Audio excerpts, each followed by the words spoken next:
what lies 10 kilometers beneath the Earth. Seeking answers, the Soviets initiated a drilling project on the Kola Peninsula. But when the drill reached 12,000 meters, human wails and screams came from the hole. Officials immediately shut down the 30-year project. Wild theories spread across the country. The first half of this film is based on real events that occurred.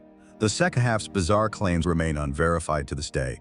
Let's start the film now. Soviet expert Sufei got a surprise call from his bosses. Their Kola drilling project showed abnormality. Strange roars were heard coming from the deep pit, and more than 20 workers had mysteriously disappeared. They stopped exploration work and asked Sufei to help find why the accident happened. Sufei rushed to the Kola Peninsula site without delay. Before a plane had even come to a stop, he could sense the tension in the air. Armed soldiers stood guard everywhere. A researcher stumbled toward them unsteadily. The soldiers on the aircraft sensed danger and raised their guns. Suddenly, the researcher pulled the pin on a grenade. Sufei felt the blast wave in the chopper. Luckily, they only suffered injuries from flying glass. I heard that the researcher had been working down in the mine. Sufei rushed to the body and collected a tissue sample. Then something strange happened. The seemingly normal flesh turned into white powder the moment it was placed in the test tube. Sufei grew uneasy, sensing there was more to this mine incident. He quickly checked the other surviving workers. Fortunately, the workers were healthy, but they all looked scared and deeply troubled, like they'd seen some horror down in the mines. With growing unease, Sufei and the team members followed the station chief into the elevator that would take them down to the bottom level of the mine. The elevator needs a key and passcode. The chief warned that entering the wrong passcode 3 times would cause the elevator to crash automatically. Their 12-kilometer journey felt more like a subway ride to the center of Earth than an elevator descending into the depths below.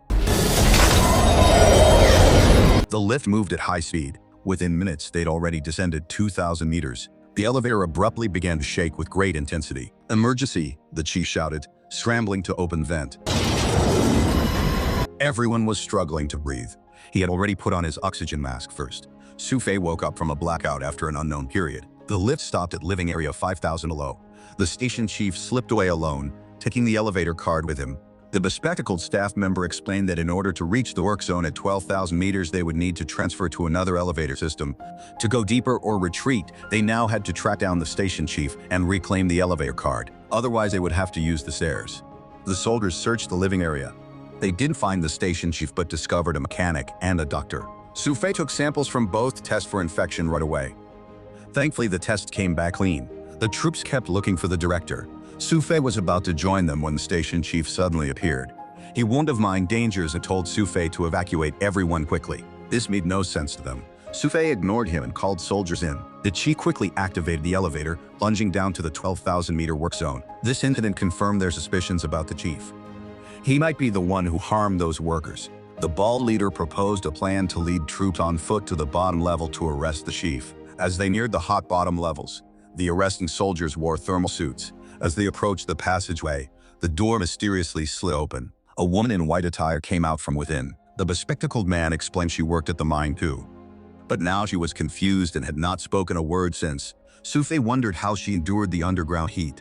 He prepared to examine her thoroughly. When they uncovered her back, everyone stared with wide eyes. Blisters had formed on her back, yet she felt no pain whatsoever, as if these growths were an integral part of her body. Sufei carefully took a small tissue sample. Under the microscope, they found a type of fungus never heard of before. Its reproduction rate was alarming, yet worse horrors were to follow. Her fingers twisted uncontrollably. Then, as if possessed, she kept banging her head on the door, until her body suddenly burst apart. Nearby, Sufei stood frozen in shock. He and a young officer rushed to the scene. The room was completely overtaken by fungal growth. Both the woman and doctor had died. As Sufei tried to collect samples from them, the corpses suddenly ejected masses of spores, filling the room in seconds. Sufei got his gas mask on just in time. A repairman rushed in and pulled him out. The officer was in bad shape, clearly fungal infection. At least Sufei managed to get the valuable specimens. His research finally revealed some traits of the fungus. They fear cold and can parasitize human bodies. Cold exposure turns them at once into lifeless white powder with no activity. The Ice Age millions of years ago stopped them from destroying the world as they feared the cold, trapped in permafrost ever since. The infected young officer stated right away he would never go back to the surface. If this fungus reached our warm, humid, and densely populated modern world, it would find itself in a perfect environment to spread and thrive. But the station chief saw it differently. This was the scientific discovery of the century. If used properly, it would be an unstoppable weapon. Sufei gave up arguing further. Reluctantly, they donned protective gear and headed for the emergency stairs. As the gate creaked open, a shadowy figure stumbled out. It was a soldier who was sent to capture the chief. His left arm was gone, face contorted in terror.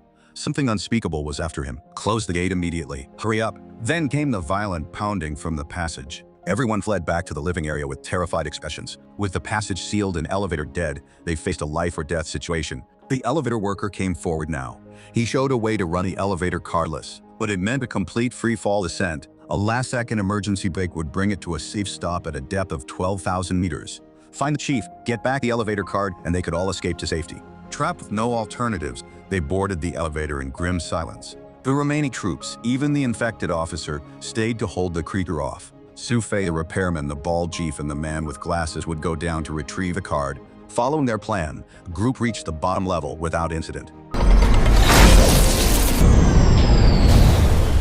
When the elevator doors opened, they were shocked by the sight before them.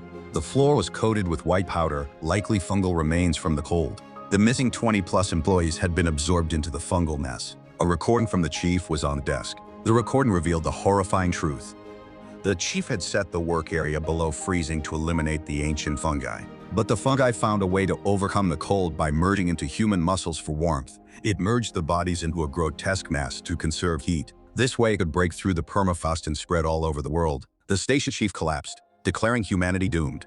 He would go and check the fungal nest now. No one could stop the chief's death wish, but he still carried the elevator key. Sufei put on his heat-resistant suit to go rescue the chief, but his bald boss blocked his rescue try. He said Sufei was needed more above. He then walked firmly into the tunnel. 5 minutes went by with no sign of the bald man. Sufei sensed trouble and ran out wearing his heat suit. A blast of heat hit him, almost making him fall. Sufei steadied himself and saw the bald man collapse nearby. He got card for the elevator but couldn't make it back safely. Sufei picked up the elevator card from the bald man's hand and turned to see the dark red fungi ahead. This was clearly their nest now. Sufei calmed himself and rushed back to the work area quickly. The worker rushed to examine his wounds, but unexpectedly the man with glasses suddenly pulled out a gun and shot the worker in the thigh. He demanded Sufei hand over the card. The man with glasses sought fame in science by planning to expose the fungi to the world. Sufei pleaded repeatedly, warning this could doom humanity. The man with glasses forced them back to the dorms at gunpoint. Remembering a terrifying monster lurked here, he ordered Sufei to lead the way. Karma struck instantly. The monster emerged behind him and swallowed the bespectacled man whole. Sufei reacted swiftly and kept dancing around the monster to prevent it from attacking the mobility impaired technician. They came upon a freezing room. Sufei drank half a bottle of vodka, then poured ice-cold water on himself. With his body temperature very low, he walked up to the monster and took the elevator card from the man. Sufei wasted no time and headed for the elevator with the repairman to escape. As he warmed up along the way, the fungal monster finally bared its fangs. They rushed into the elevator with all their might and closed the door before the monster reached them. But their story was far from over. As the elevator ascended, Sufei heard his name called from within. It was the young officer who got infected. Vines covered his body. Clearly he had been fully consumed by the fungus. The air reeked of something foul. Sufei couldn't tell if he was infected too. One thing was clear though, he must not let this elevator go back to the surface. Sufei planned to input a wrong code to start self-destruct mode. The worker refused to die for others. They soon fought due to their disagreement. Sufei was no match for the muscular worker's strength. Just as Sufei was about to be killed, a vine impaled the worker's neck. Miraculously, the infected officer mustered his last ounce of will to save Sufei. When the officer died, his body erupted with numerous spores. Exposed and wounded, Sufei couldn't avoid infection this time. This made him more determined to activate the elevator's self-destruct program. But as he entered the final code, Sufei passed out from sheer exhaustion. When the elevator surfaced, 2 medics stepped inside. Sufei still tried to enter the code. With help from others, he finally succeeded. The elevator descended with the body. Now Sufei was the only one left who could be infected. After regaining consciousness, he grabbed a grenade, intending to blow himself up to eliminate the fungus. The film ends with a grenade pin sound. It mirrors the opening suicide blast perfectly. That scientist was likely infected by the fungus too. Many characters in the film chose to sacrifice themselves to stop the fungus from spreading, including that annoying chief from before. The emotional beats feel forced and manipulative. Why can't they just talk things out? Many issues can be solved by frank communication, but they either keep quiet or talk in circles. They act rashly without thinking and are quick to take blind action. Not sure if it's bad writing or if Russians are actually like that. That's all for today, folks. If you enjoyed this, please share your thoughts in the comments. See you next time.